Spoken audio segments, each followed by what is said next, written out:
as retail theft is just one of the headwinds that retailers faced in 2023. They were also hit with sticky inflation and a softening consumer.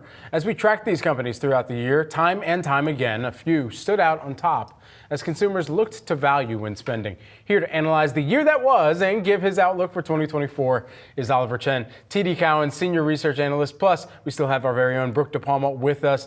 Oliver, great to see you. When you look back at 2023, how good of a year was it for retail, and how much did theft really factor into the big picture? Yeah, Brad, it's been mixed in terms of the consumer. On the one hand, inflation has been a headwind for sure, and consumer discretionary trends have been more negative as inflation has taken away dollars. That being said, there's still a lot of spending power. Unemployment is low at below 4%, $700 billion of savings on the sideline. And we had a better than feared Black Friday. People are going back to stores. Store traffic is slightly positive. But there aren't all winners. There are winners and losers. Aspirational luxury, more entry price luxury has been a tougher place. Discretionary has been a tougher place. And people have been spending on essentials such as grocery and beauty. At Walmart, we like the grocery exposure, which is about 60% of revenues. We also like that what we call the new nexus, meaning Walmart using artificial intelligence, Walmart using marketplace models, and Walmart embracing digital advertising. So those three factors, digital advertising, marketplaces, artificial intelligence, they are key to long-term better operating margins. AI will play a big role during purchase, before purchase, after purchase. Specifically, we're out with a book today. We think AI will impact merchandising, labor, and inventory. And this could improve return on invested capital as well as improve margins as well.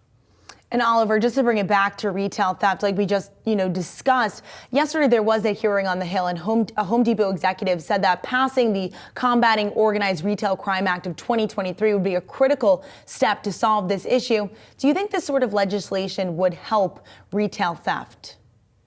Yeah, Sean, I think people do need to collaborate, and over a longer time horizon, certainly. What we see happening is the rise of technology platforms that allow resale has been a factor in driving shrink. What retailers can do within their control in the near term, and they are doing, is people and fixtures, and there's been investments there. So it's something we're watching. Unfortunately, some of the higher value items such as personal care, fragrances, beauty, luxury, those have been items that have been more likely to be stolen. Oliver, from your purview, are there any companies that are addressing this better than others? We have heard a number of CEOs come out with statements, different actions that they plan to take in order to mitigate some of this risk. But who do you think, if anyone, has been most effective? We've been pleased in terms of some of the initiatives Ulta has taken in terms of fixtures and labor. We also think Walmart has a really attractive perspective on labor and promotion and store management. As we think about artificial intelligence, which is a huge theme for us this year, AI will have lots of boring applications, such as fraud detection, inventory accuracy, computer vision, large language models. This can really help retailers understand, the right stuff, the right place at the right time, and also deter and manage theft as well. So those are things we're watching. And throughout 2023, as you discussed earlier, Walmart continues to gain higher income shoppers. Do you think they'll continue to gain share in 2024? Yeah, we're excited about that. Walmart is our top idea, and we're out with a note this week on that. And Walmart Plus, the membership program, which is over 24 million members, is a key positive. Getting higher income customers has happened in part because of initiatives like curbside pickup, where you don't really even have to go in the store. Also, Walmart's marketplace, it's a trusted marketplace with attractive everyday low prices. That's been a big factor too, as they've expanded that assortment. All these initiatives, everybody likes a bargain, and that will be attractive to wealthier customers too, as we see lots of pressure in people trading down. The other name we like is Costco. The Kirkland brand there is pretty legendary. Everybody does like a good bargain, Oliver. Look, I try to negotiate everywhere. It could be at McDonald's, and I'm trying to get a better deal than they're offering. At the end of the day, when you think about the state of the consumer and where you believe the consumer will be in 2024, what's one word that you would use to describe them?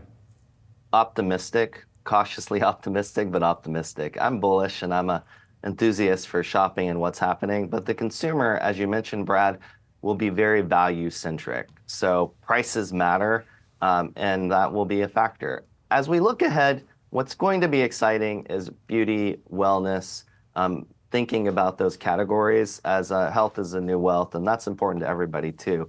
So I would say optimistic, and I am encouraged by what we're seeing, but it's selective too. Keep in mind, the Walmart story is because it's a leading grocer, and we've seen inflation in grocery, which has benefited comp store sales.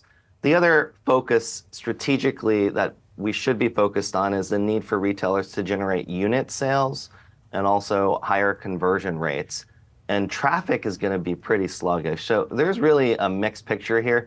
The consumer is undergoing a tug of war, meaning that the consumer is vacillating between what they need versus what they want. And there's also, that will also be a big consideration where there's cross currents. And what we're seeing, consumer confidence has been fairly volatile as well. All right, Oliver Chen, always great to get your insight here. TD Cowen Senior Research Analyst. Our thanks to you, and of course, our thanks to Brooke DePalma as well. Happy holidays.